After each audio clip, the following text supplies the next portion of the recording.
the subject of conversation in this gathering and the priority areas of this administration. Number one is the economy. We have assessed where we were in 2022. And we had a situation emerging from the shutdown of the economy as a result of COVID-19, a devastating drought followed by floods that had made the cost of living rise very high. Prices of unga were 240. We had 7 million Kenyans in the CRB. Our inflation was at 9.6%. Our exchange rate skyrocketed to about 165 shillings to the dollar. Our foreign exchange earnings went to a low of $6.5 billion, only 3 months of import cover.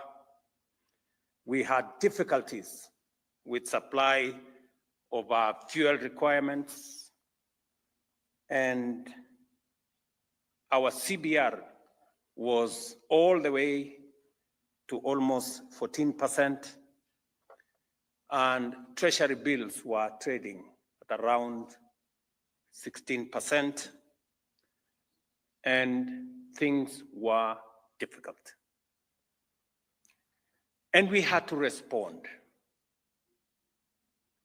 We did commit that we would get the 7 million Kenyans that were in CRBs out, and we did. We did also commit that we would deal with the challenge of food supply, and we did. The situation today, I have told you what the situation was. The situation today, because of the interventions that we have carried out, is that inflation is down from 9.6 to 3.8. Our currency exchange is down from the high of 165 to 129 shillings to the dollar for the last 14 months.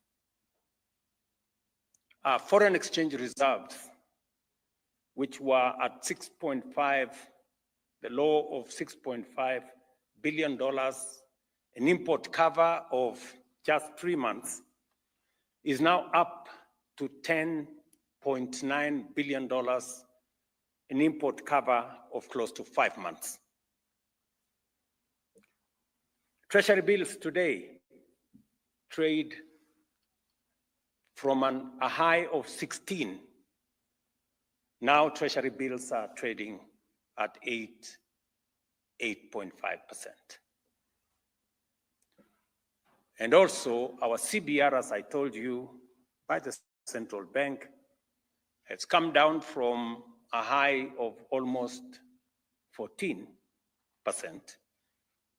Just a few, I think last week or the week before, central bank announced a new central bank rate of 9.75%, down from what it was before.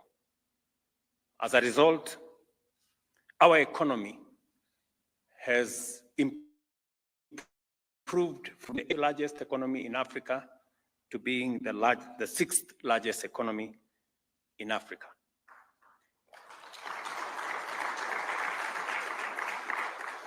When we told the country that we were going to stabilize the economy, we meant it. And by God's grace, the economy today is different from what it was then. But we also have discussed about what about the future? What happens from here? And it is our intention to continue to expand our interventions on managing expenditure. and increasing our revenues. It is our intention, and the targets we have for the future is that we want to move our revenues as a percentage of GDP from 15, 16, 17%. We want to see whether we can take it to 19, 20%. That is our looking forward. We're also looking forward to ensuring that we maintain our foreign exchange reserves by supporting more exports of goods, of services, so that we can grow our balance of payment numbers. That is on the economy. Number two, on agriculture, we did commit to the country that we were going to undertake robust, far-reaching reforms in the agricultural sector. And as I have said, you know very well that we had an untenable situation where the cost of living was very high. The largest contributor, as you all know, to inflation and the cost of living is the cost of food. And it wasn't going to be possible to deal with the challenge of cost of living or cost of food without significantly transforming agriculture. So what did we do to deal with that situation that we had where agriculture was not supplying enough food? We had challenges of policies in that space. We had fraud on fertilizer and all the other interventions that were going on. And we had challenges of farmers getting adequate prices or the correct prices for their produce. So as an administration, we took 5 steps to transform the agricultural sector. Number one, we changed from subsidizing consumption and instead went to support production. That is why instead of subsidizing unga, we decided to subsidize fertilizer, because it makes the whole difference. We took the next step to get the correct data, because the agricultural space didn't have any accurate data on any matter. So we undertook a robust process of collecting data on the agricultural sector, and thankfully we now have a database of 6.6 million farmers, complete with the crops they plant, the acreage of their land, and all other details that are required, including their details. The third issue is, apart from collecting data, we digitized the whole agricultural value chain to assist us eliminate fraud and corruption and theft that was prevalent, so that it undermined corruption, theft, and fraud, undermined delivery of government programs, even the subsidy program, even the fertilizer program. And as a result of the interventions that we have carried out in the agricultural sector, as per the commitment we made to the people of Kenya, we have, before I go there, I said the interventions we have carried out. The other intervention we carried out is to reform the coffee sector. the coffee sector had been taken advantage and actually taken hostage by cartels and interests. And it wasn't possible to sell your coffee where you wanted because there was an incestuous relationship between brokers, millers, the people buying at the coffee exchange that undermined the capacity of farmers to decide on their farming practice because certain groups of individuals had monopolized that sector. One person had a license as a farmer. They were also millers, they were also brokers, and they were also the people who bought coffee at the coffee exchange. We have since dismantled those cartels, and we have changed the delivery model in the coffee value chain. We have also undertaken far-reaching reforms in the agricultural sector, in the sugar sector. As we all know, Kenya always, since I was Minister for Agriculture, we always went to seek for some commercial safeguards because we were perennial importers for 30 years of sugar. And it was necessary to reform the sugar sector. This is a commitment we made. It is in our manifesto. And we had to take the business interests who had taken hostage the sugar sector head on. At some point, I had to tell them mambo ni matatu. It was not a threat. It was just an exercise in the course of reforming the sugar sector. We have since reformed the sugar sector.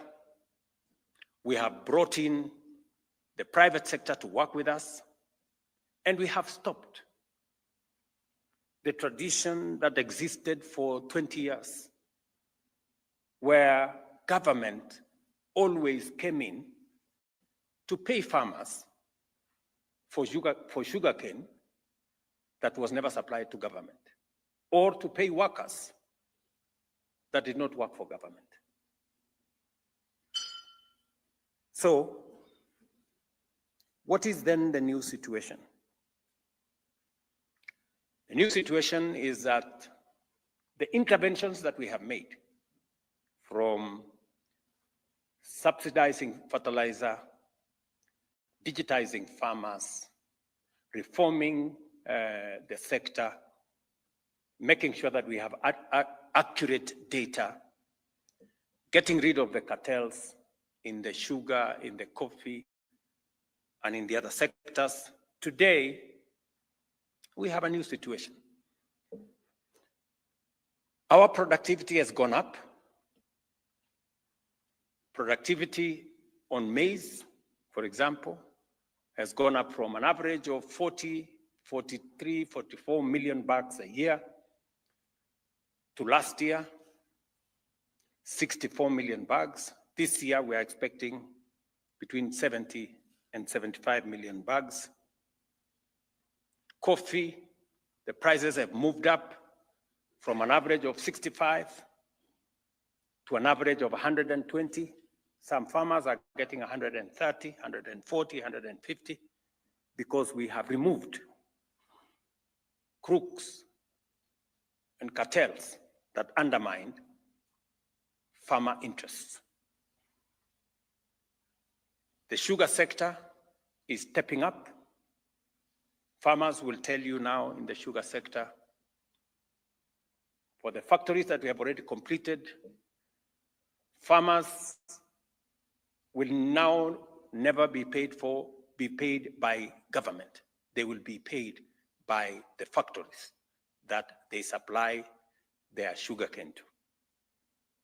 We have agreed with all the the private sector players, that farmers will be paid not in 6 months or 1 year, as has been the case before, but they will be paid every 7 days. Workers will be paid on time, and every year, sugarcane farmers will receive a bonus. We have already actualized that in one of the first factories, Mumias, that we started with. All the other formerly government-owned sugar mills will follow suit. By December this year, we intend to pay bonus to sugarcane farmers across the sugar mills that were formerly owned by government, because we have reformed that sector. But we still have some work to do. For the future, we are looking at how we can improve on the quality of data that we have. We are now bringing data on livestock so that we can facilitate the vaccination that is underway. We are enriching data on all the other crops. We have now started the journey towards doing more in the rice sector. We are going to do more in the cotton sector. We have just finalized the reform of the cotton sector, including finding a private sector player to run Rivertex and to provide offtake for cotton farmers, and to also supply high quality seed to our cotton farmers. Let me mention about milk as I talk about our livestock farmers, including dairy and beef. If you look at the Kenya National Bureau of Statistics numbers, earnings from our dairy sector, especially milk, has gone up from 35 billion shillings in 2022 to 59 billion shillings last year. Because the prices of milk has moved from an average of 35 shillings to now an average of 45, 50 shillings a liter. The reform in that sector is putting more money, the agricultural sector that is putting more money in the pockets of farmers, whether it is in coffee, whether it is in tea, whether it is in sugarcane, whether it's in dairy. And we are looking at the future on how we can better pay our dairy farmers. We are now rolling out a whole industry around leather so that more farmers can have earnings. So we have a program for the future, what we need to do to enhance the progress that have already been achieved in the agricultural sector.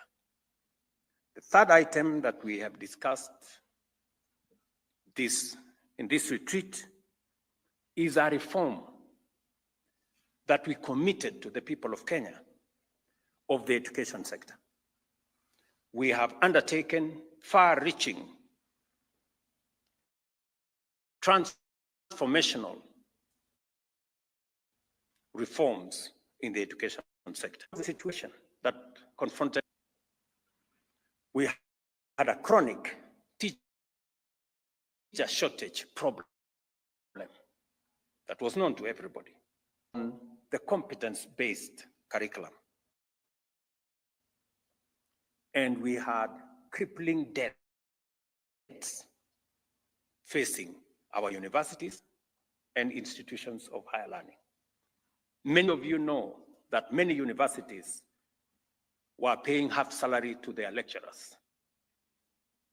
Migosi here will tell you that many universities had debts in the region of 100, all our universities had debts in the region of 120 billion shillings. Many of them could hardly pay as you earn. They could not pay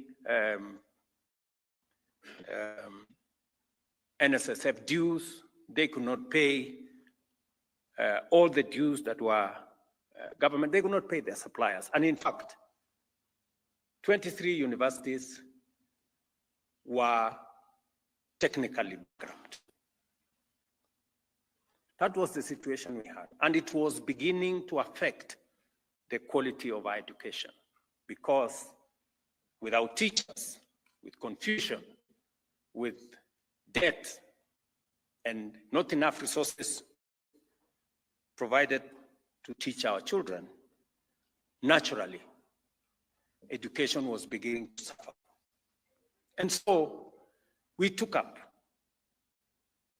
that challenge as was presented to us by the people of Kenya, and we made commitments. We made commitments that we were going to hire 116,000 teachers to close the gap of teaching. So far, by January next year, we will have hired 100,000. Already 76,000 have been hired. And we are focused on making sure that the majority of these teachers go to schools that today have fewer teachers. You may want to know this, that we have an education system that is very unequal. We have schools that have 2, 3 teachers. We have schools that don't have a laboratory. We have schools that there are no adequate classrooms.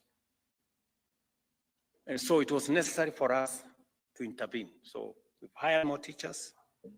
We've built 23,000 new classrooms, 16,000 by the national government, 7,000 with our partners and CDF. Streamlined the competence-based curriculum, working with the stakeholders. We went out to listen to Kenyans on how they wanted this to be. And we have now completed, and now it is no longer competence-based curriculum. It is now competence-based education and training. We have since changed the funding model.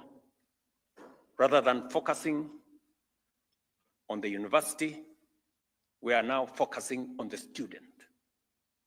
So now we have a student-centered funding model that makes sure that every child in Kenya is treated fairly. And those who come from backgrounds that cannot support their education, they are affirmative. And that is why we have students from poor families today, under the new model, who will get up to 90% government scholarship, so that no child in Kenya is left behind.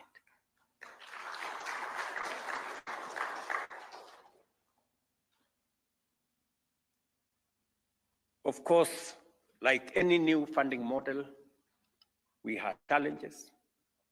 Some of the students were placed in the wrong bands and many other issues, but we have reformed that sector.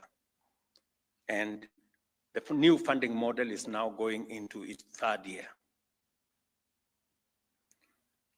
So we have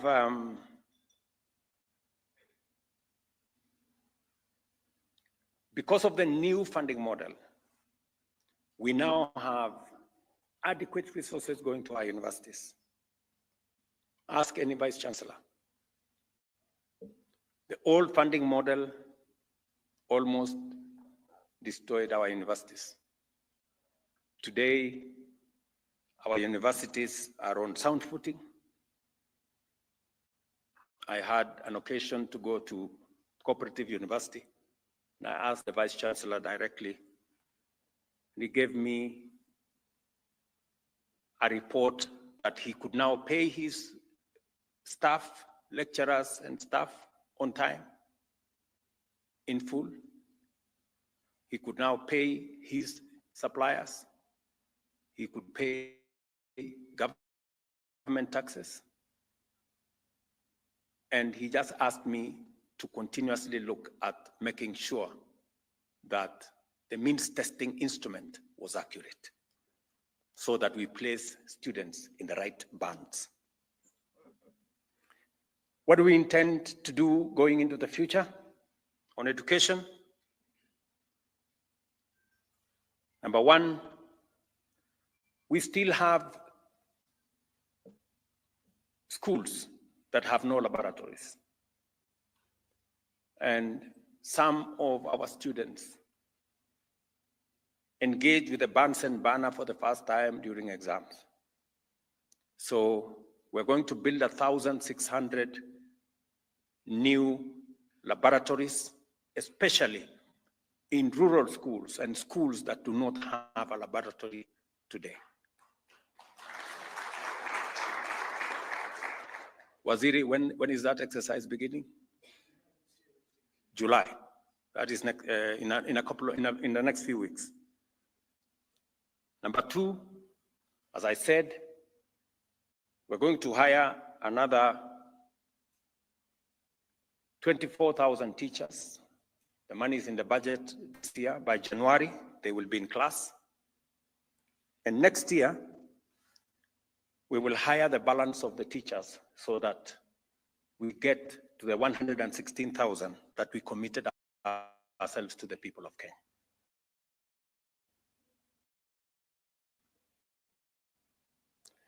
And so, not just close the gaps on infrastructure or teacher numbers. We will also streamline and enrich the means testing instrument so that we make sure that every child is placed in the right band so that we don't disadvantage any child in Kenya. And then we will engage with the stakeholders going into the future to test the efficacy of the programs that we have worked on.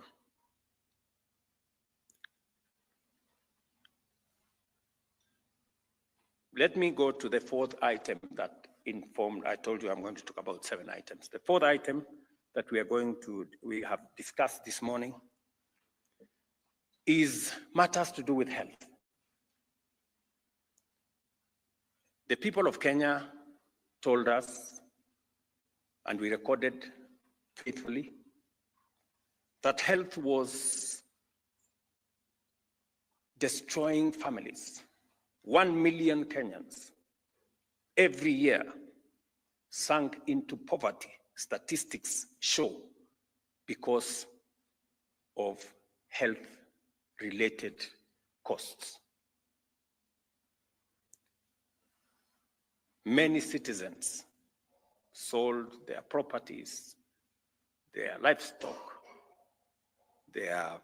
used their savings for matters health.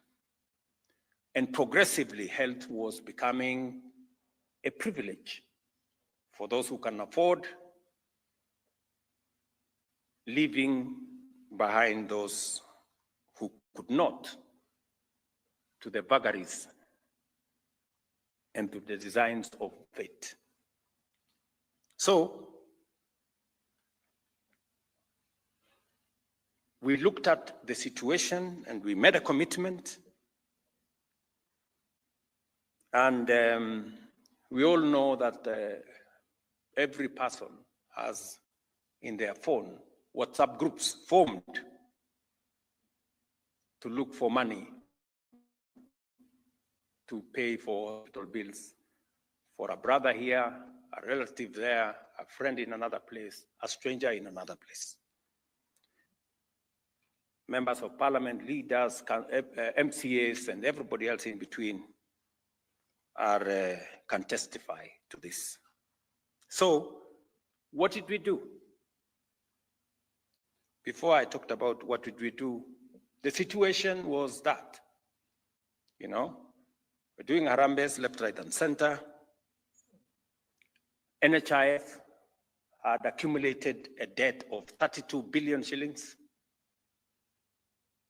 owing so many facilities, and that debt was growing by 1 billion shillings every year. So it wasn't getting better, it was getting worse. And it was just a matter of time before NHIF would finally collapse. So we decided that this universal health coverage that successive administrations have been trying to implement, it was there you all remember, in the NAC manifesto. It was there subsequently in the NASA manifesto. It was there in our Jubilee manifesto. It was there in the Azimio manifesto. We had it in the Kenya Kwanza manifesto. And we all agreed that it was something that needed to be done. And somebody needed to do it. And some administration needed to actualize it. After many failed attempts, we looked at it candidly and we said, we must provide a very firm foundation, a solid legal foundation, because it was a very heavy responsibility. So we had stakeholder engagements before the elections, we had stakeholder engagements after the election, and we finally came to the conclusion that it was not possible to reform the NHIF because it was fatally broken.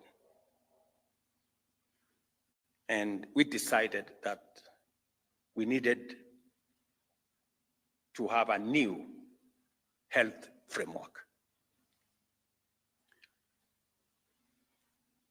So over the last 2 years and a bit,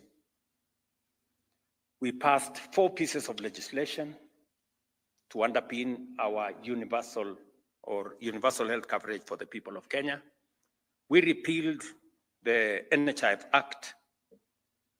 We have rolled out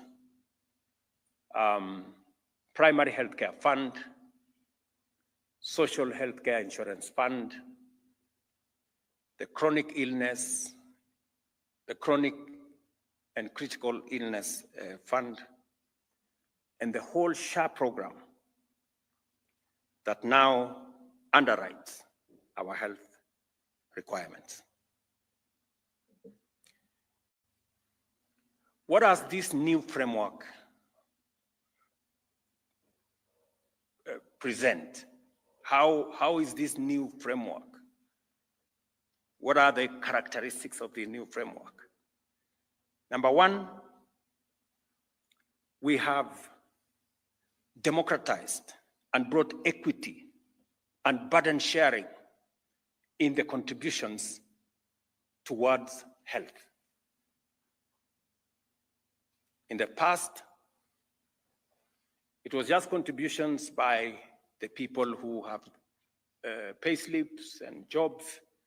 Now we have made it possible for all Kenyans to contribute. We have also made it equitable.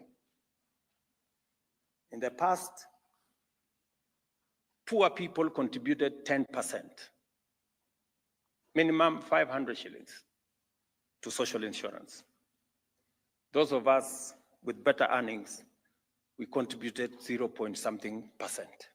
So the difference between 10% and 0.something% wasn't right, and it wasn't equitable. So we decided that it was time to give equity.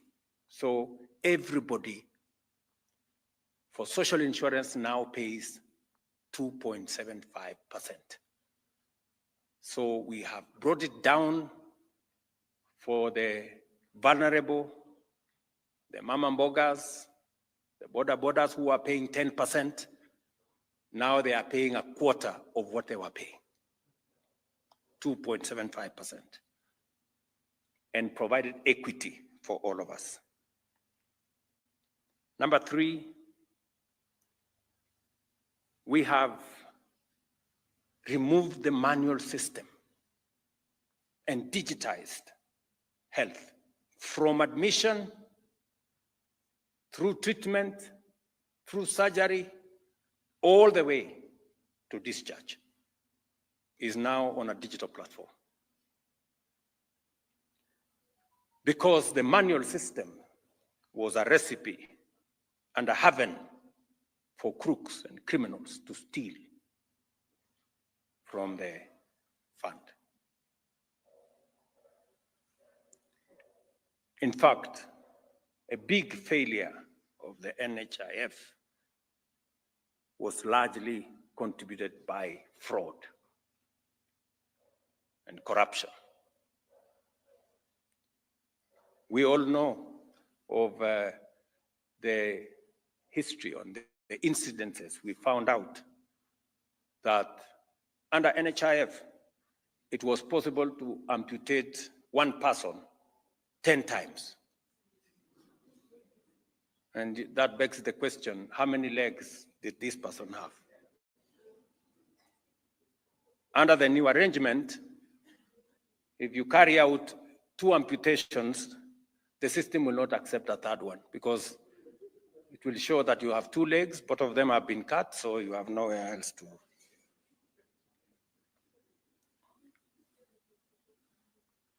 It was also true, as we all know, that there were small hospitals, like the one we had somewhere in Kino, that were carrying out more surgeries than what was happening in Kenyatta. Yet they were on some 3rd floor of some building. We also know that there were facilities that had more accountants than nurses, because they were not treating nobody, they were gaming the system. We have now closed down, how many facilities was it? We have now closed down 800 facilities that were gaming the system.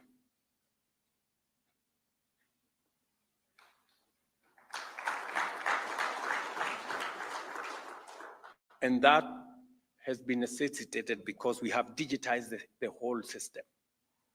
It's no longer possible to cheat the system. And therefore, apart from enabling everybody to participate, giving an opportunity for the people who are self-employed to have a health insurance, the people who are not employed to have a health insurance, digitizing the whole system, making sure that we have equitable contribution, we have also made it possible that when you register today in SHA, you are eligible to be treated today.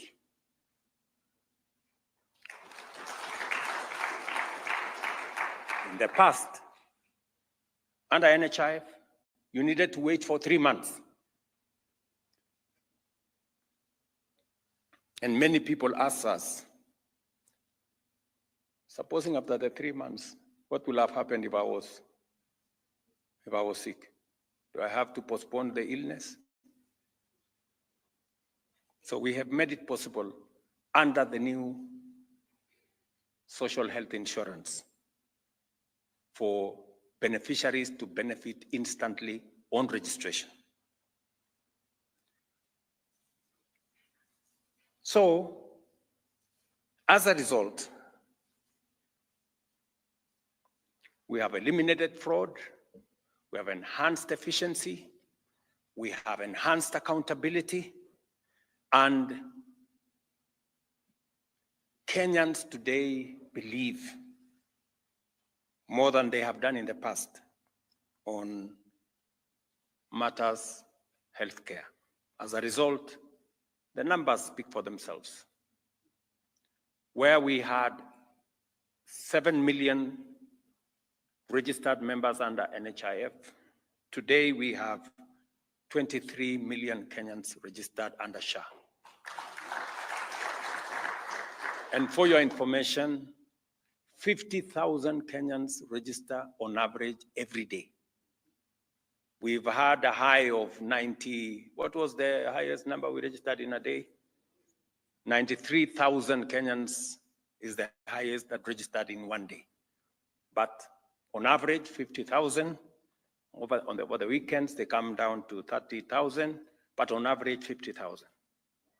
And the numbers are counting because Kenyans now know that when you register, number one, you have access for free to level 1, level 2, level 3, and part of level 4. And then you have access when you make your contribution to level 5, level 6. Number 2,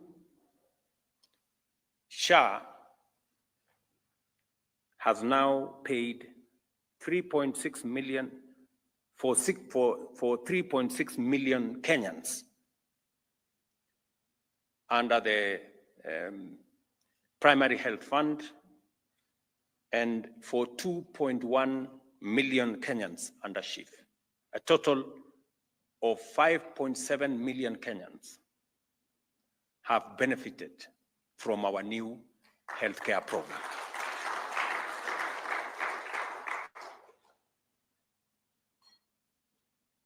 We have paid to facilities, faith-based, private, public, over the last 8 months. I'm giving you statistics over the last 8 months.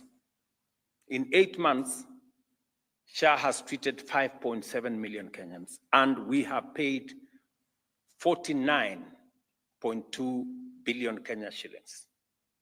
6.2 billion was paid last week.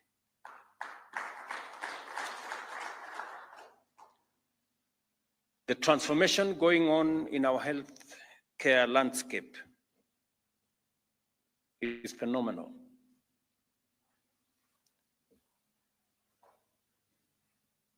We believe that by the end of this, by the 1-year anniversary of SHA, we will have paid 3 times more than NHIF could pay in 1 year. That is the kind of transformation we are talking about. Already, at 49 billion shillings, NHIF used to pay an average of between 20 billion and 25 billion a year. In 8 months, we have almost doubled what NHIF used to pay in a whole year. That is what transformation looks like, in my opinion. What are we planning to do going into the future?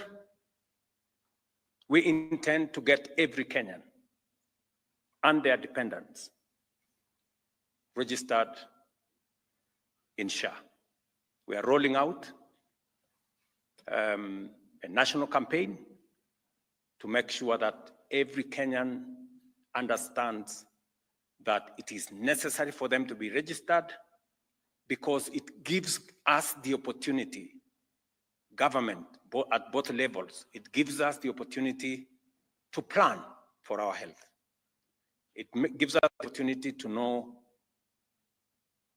how many people are in which facility, so that we can provide the right number of staff, the correct number of equipment, and also the adequate number of medical commodities, including drugs.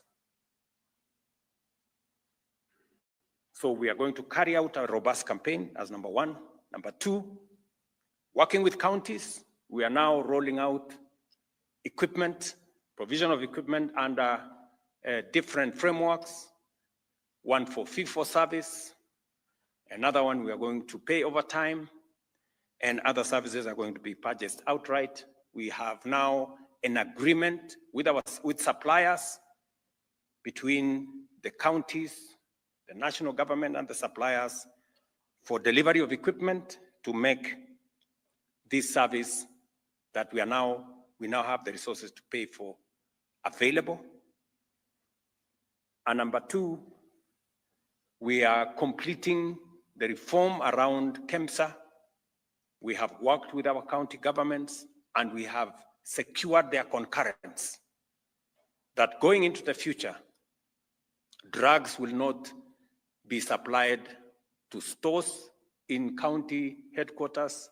Drugs will leave KEMSA and go direct to facilities. We have also agreed with them that as facilities, as SHA is paying for treatment, the component of payment that is as a result of drugs will be paid direct to KEMSA to make sure that drugs do not run out in facilities because they have not been paid for. And I must commend county governments for their immense contribution to this program, because this is a program we share with them.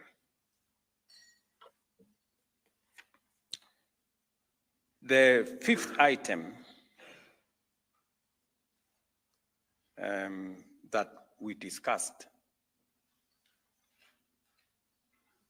this morning, is it the fourth or the fifth? The fifth item that we discussed this morning is matters to do with our digital superhighway, the whole space around digitizing government. As you're all aware, we have moved the digitization process from about just under 360 government services that were online. We have now digitized 20,000 government services.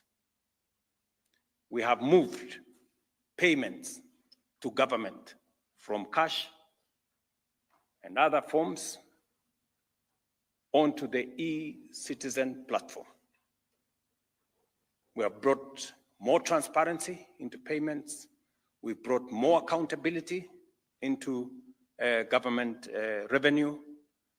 And e-citizen has moved from collecting about 60 million shillings a day. Now e-citizen is collecting between 700 million shillings a day to 1 billion shillings a day. And it is now possible for government to know who is paying, where, for what, in what manner. We have a robust program on digitizing government and leveraging from technology and using it to make delivery of service efficient and also expanding opportunities for commerce and opportunities for employment.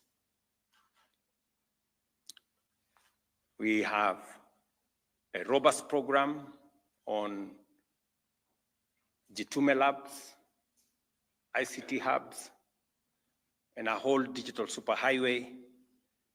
We're now working, we changed the strategy from delivering internet using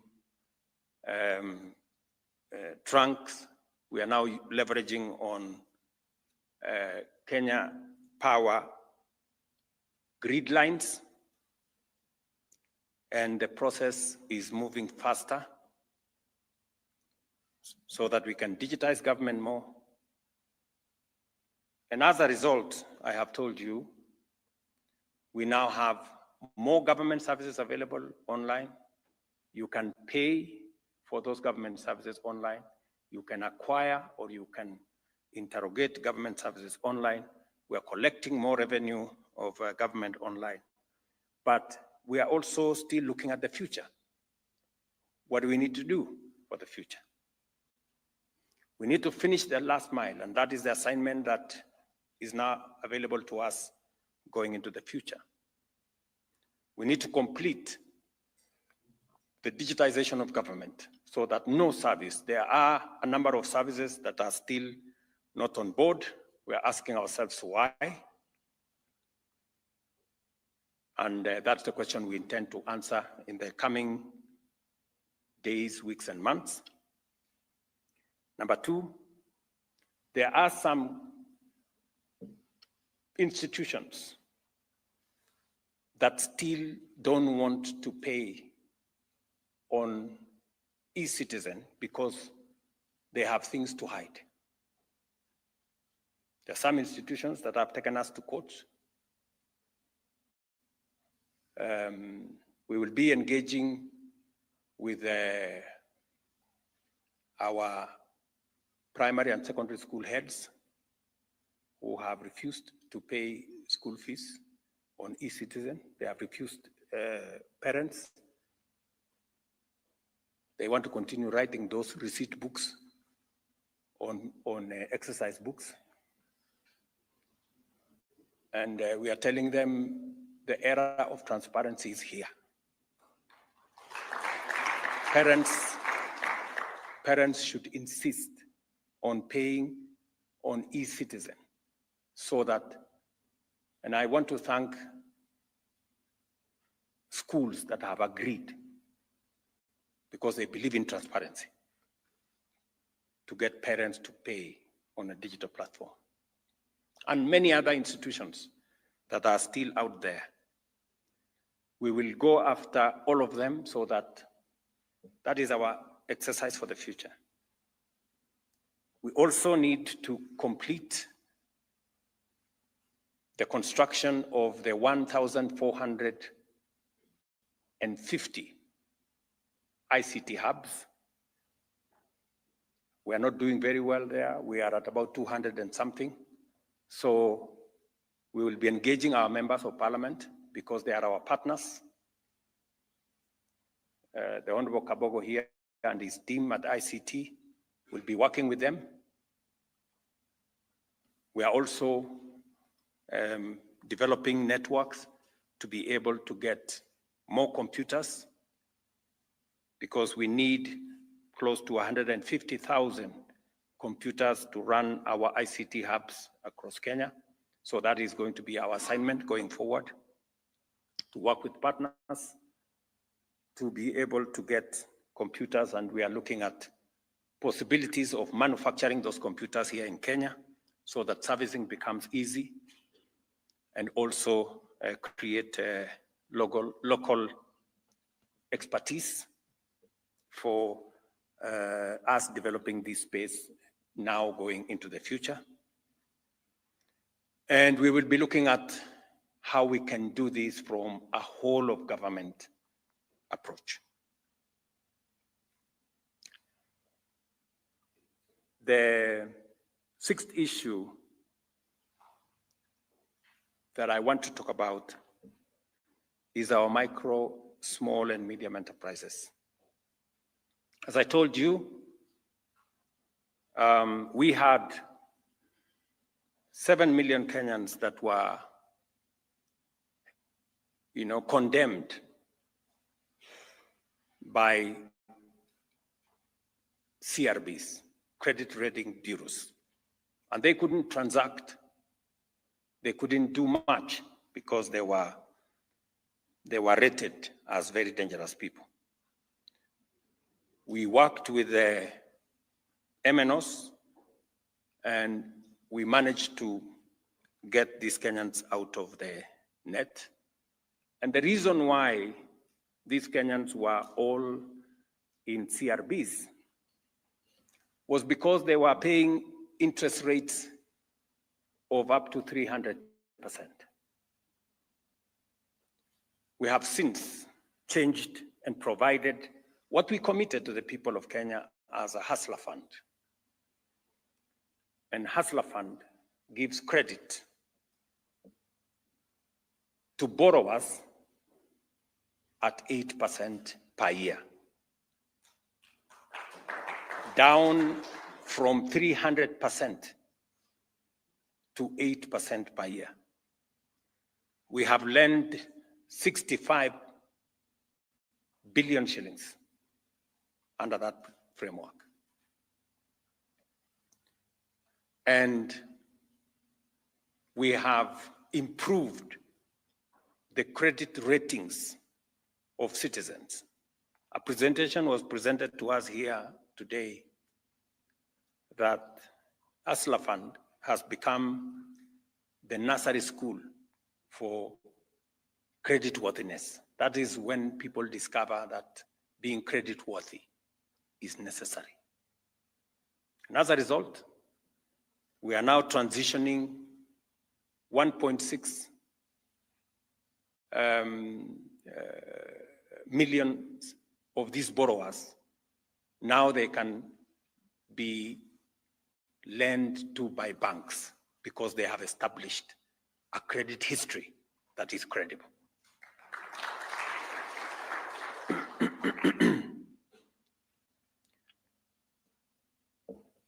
We are looking at some of the graduates of Hustler Fund.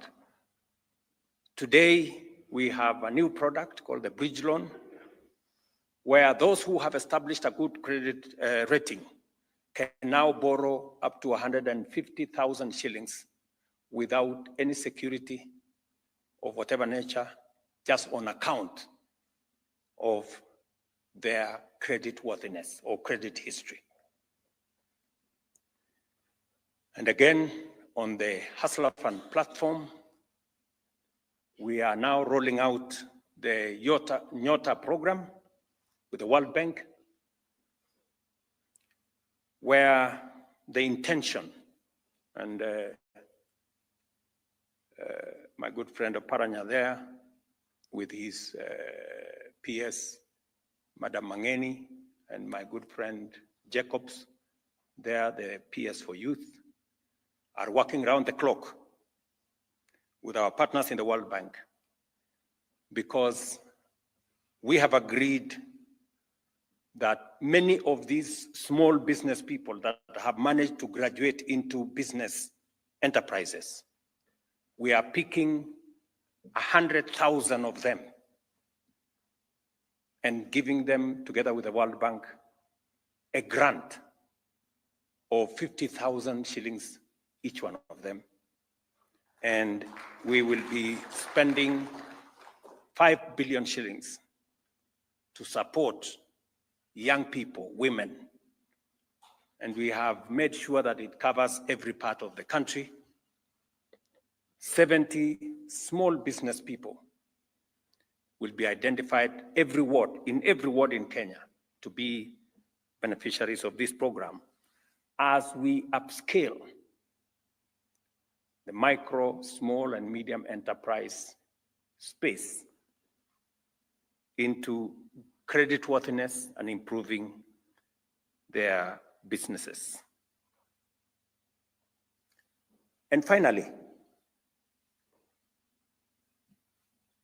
what we discussed this morning and afternoon is matters to do with the young people of our nation and jobs. We all agree as a nation that creating jobs or unemployment is a problem that we must solve. We have discussed unemployment for many years. every election cycle, we are talking about unemployment. But we all know that jobs cannot happen. They must be created. Some deliberate, intentional policies must be put in place to create jobs. And we have interrogated our plan on creating jobs. And we have the following to say. We did make a policy decision that we were going to roll out our housing program. And our housing program, apart from it being a constitutional imperative under Section 43 of the Constitution, apart from it being about dignified living and having the history that we do, that the Housing Act was passed for the first time 60 years ago. The same time Malaysia passed their housing law, the same time Singapore passed their housing law, we passed our housing law. But today, the situation in Singapore, Malaysia, and all the others is different from the situation in our country. While 90-something% of the citizens of Singapore are homeowners, 7 million people in Kenya live in slums. And we only have 30,000 mortgages for people to own homes. That is the difference between transformation and the lack of it. So, and as we all know, as the people of Kenya, we have discussed matters of unemployment, but we haven't quite provided credible policy interventions that create known numbers of jobs. So this time round, as an administration, we decided to have 4 different programs.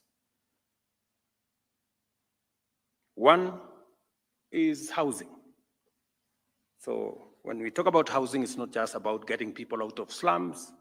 It is not about getting people who are in the middle class to own homes instead of renting them. It is not just about decent living. It's about jobs. We have rolled out, as you all know, our housing program. And today we have 250,000 young people working, women and men working in our housing program. We have 150,000 houses under construction. 11,000 are ready. We will be giving them out in the course of the year, and they will continue to be ready as we go.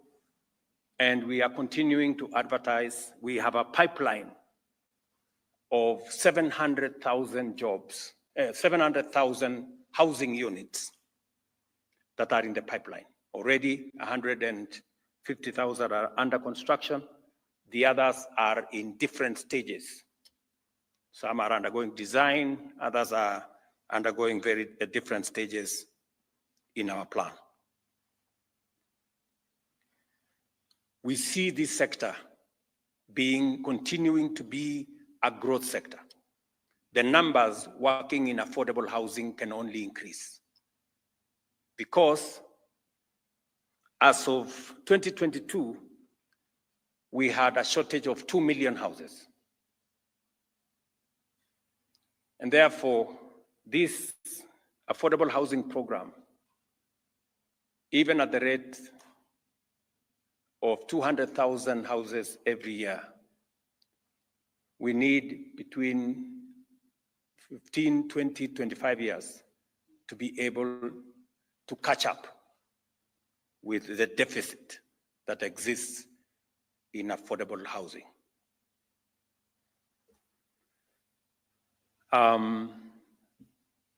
So we will continue to see new jobs in the affordable housing space of different categories. Architects are doing their part, engineers are doing their part, masons, carpenters, plumbers, and many others, and everybody in between are making their contribution.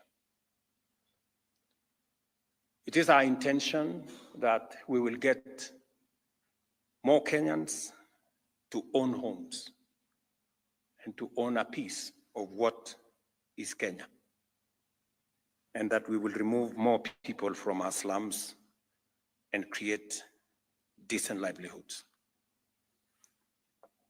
It is true that if you go to any city today in Kenya, whether it is Garissa, Wajir, and I was there, Kiambu, Mombasa, Kitui, Machakos, Kisumu, Homa Bay, name it, Eldoret, Nakuru, the largest estate today in any city in Kenya is affordable housing. We have 250,000 people working. We are building accompanying infrastructure in hostels, markets, institutional housing. Affordable housing is changing the landscape of Kenya in a very dramatic and significant way. And this is just 2 years. 2 years. Tell me what's going to happen in 5, 10, 15, 20 years. You will not recognize this country. That is the reality of transformation. We know that it was difficult to do this initially, but I think the people of Kenya are beginning to appreciate that this was not about talk. This was not just about promise. This was about what we wanted to do to transform our nation. Apart from affordable housing, and we are seeing results, and I'm confident that the foundation we are laying for the transformation of Kenya will make sure that this nation changes for good. We also decided that we wanted to take advantage of the single most important asset we have as a country, our human capital. If there is an asset we have as a nation, it is the Kenyan people and their talents and knowledge and expertise. The best human capital we have from this continent comes from Kenya. Ask anybody. Minimal supervision, very good English, you know.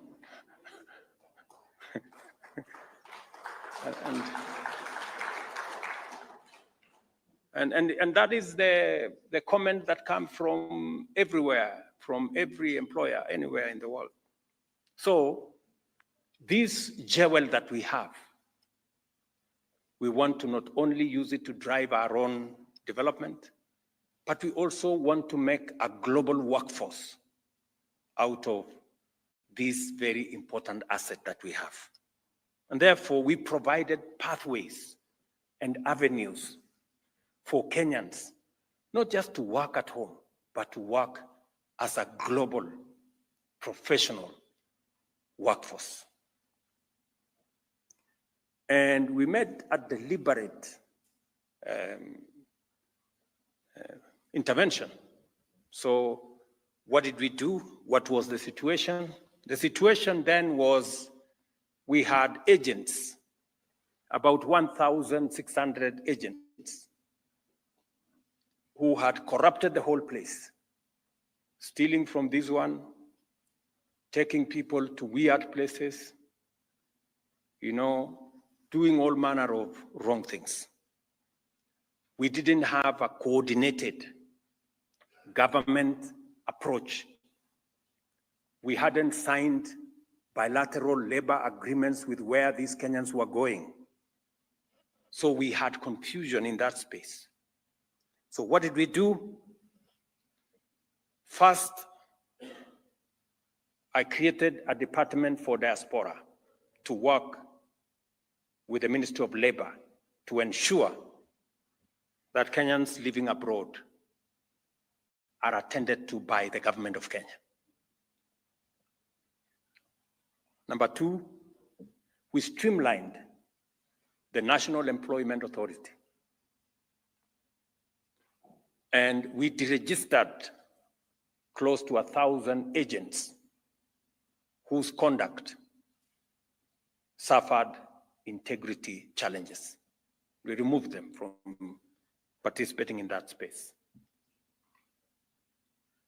We also digitized the space on labor mobility and demanded that all the jobs that are available to Kenyans be put on a portal where government can see and those seeking opportunities can see. Today, you have it on that portal and you can see it for yourself. We also decided that we are going to support the Kenyans who want to go abroad. If they don't have money for a passport or a ticket, we're going to support them. So we instructed the National Youth Fund. We have now also brought on board Uwezo Fund. I hope the agreements have been concluded, Matamangeni, completed. Uwezo Fund, so that Kenyans who have been given an opportunity to work outside Kenya can, with ease, find their way out. And we now have a database of Kenyans going to work abroad. Imagine, we didn't have a database of Kenyans going to work abroad. We didn't even know who was working where. And that is why we just got reports of so-and-so is in distress, some other person there is in distress, and we didn't have them in our database. So today it is mandatory for those going to work outside Kenya that we must know them, we must know where they are going to work, we must validate that the job that they are going to do exists, and we must know who the employer is.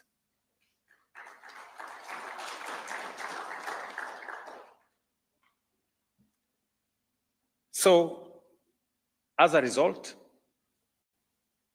over the last 2 years, 400,000 Kenyans have found their way into jobs outside Kenya. Let me repeat, because sometimes we say things and people are wondering. 400,000 Kenyans have gone to work outside Kenya.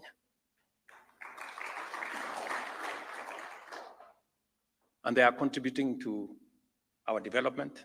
They are sending money to Kenya. In fact, in the supplementary budget, we have added 100 million shillings.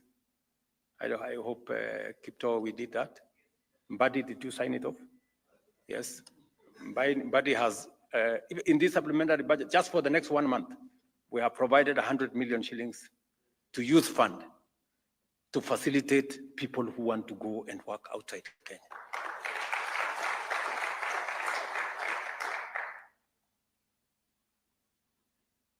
The third item that, as an administration, we have rolled out as a policy, this is deliberate. You know, housing is deliberate. Labor mobility is deliberate. is digital jobs. We have rolled out a comprehensive program with our G2 labs. Every TVET and some other institutions today have a G2 lab where students in our TVETs take 2-3 hours, they work online, they earn money. I told you about the ICT hubs that we are working on. We have 280 already built. We have another 1,200 to go. That's the space we need to up our game. But already 180,000 Kenyans are working on the digital space.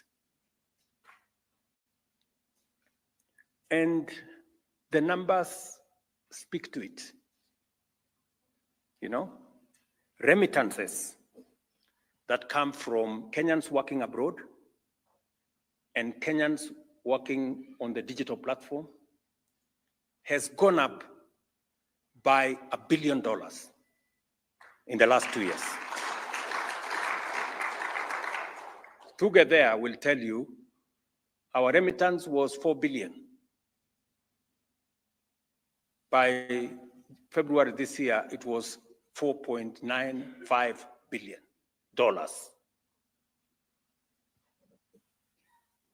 Remittance. That is money coming from Kenyans either working abroad or working online.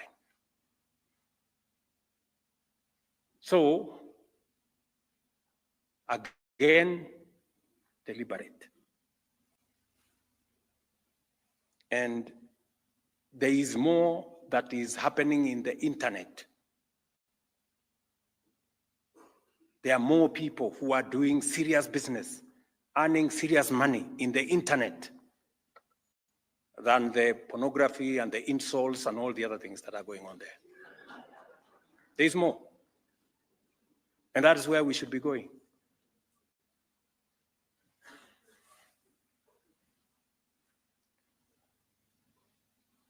And we are looking at other interventions. We have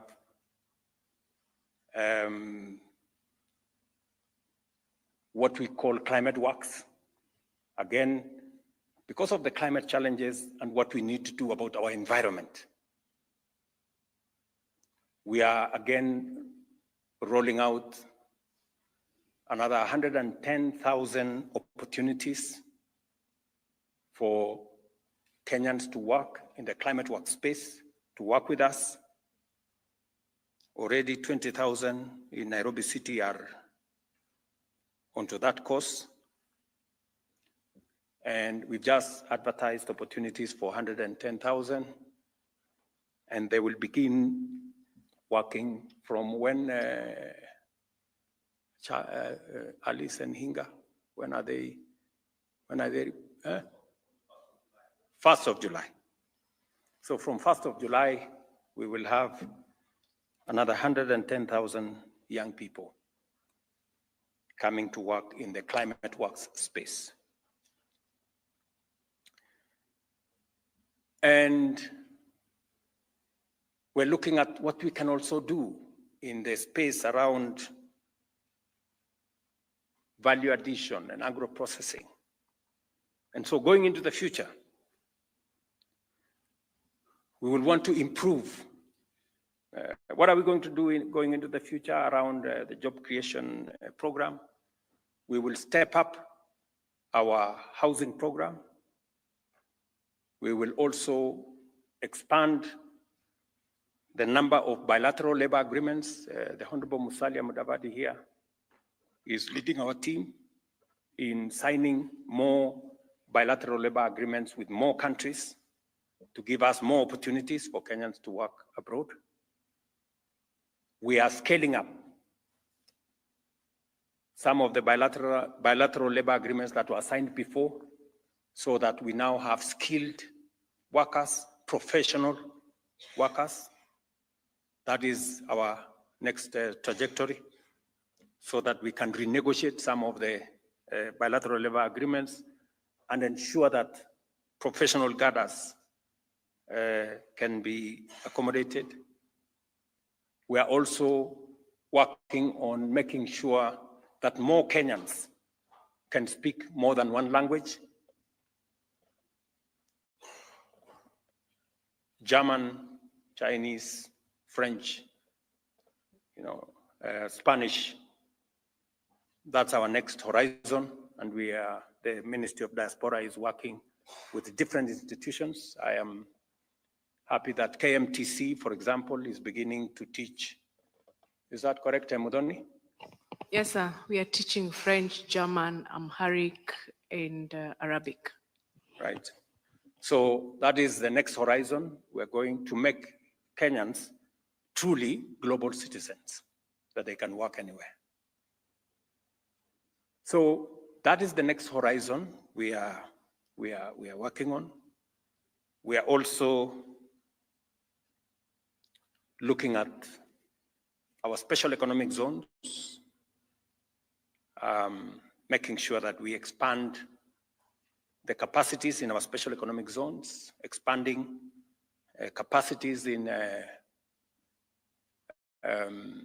our county aggregation industrial parks for processing, for value addition, and that is why we will be removing taxes in this budget on packaging material for both coffee, tea, and other commodities, so that instead of exporting our tea and coffee, largely tea on sacks or in sacks, we will be exporting them packed in packages that go to the supermarket. That is a space that we are working on. We are also looking at expanding new markets for our products, so that as we do value addition and agro-processing, we'll be looking at new markets. As you know, we have last year, the economic partnership agreement we signed with the 26 countries or 27 countries in the EU came into force. We have the Honorable Musalia Mudavadi just came from FOCAC meeting between Africa and China. And you remember I was in China a few months ago, and I did agree with the Chinese president that we need to open markets. And I'm very happy that progress has been made subsequent to my meeting in China, that now our continent will have duty-free or tariff-free access to a 1 billion people market. So we're expanding markets for our macadamia, our avocados, our tea, our coffee, because we have premier products that we can drive. So I told you there are 7 areas we have already assessed from this morning, and I thought we should brief good people from the media and Kenyans on what this cabinet retreat is about. And just to assure us that we just crossed over the midterm, and we now have an energized, broad-based government, and we are confident that with the broader goodwill, with a broader infusion of ideas and synergies created, we can accelerate the momentum for the delivery of the transformation of Kenya.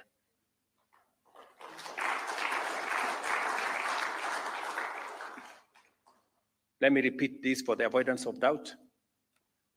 The focus of this administration and this team is not the next election. The focus is the transformation of Kenya.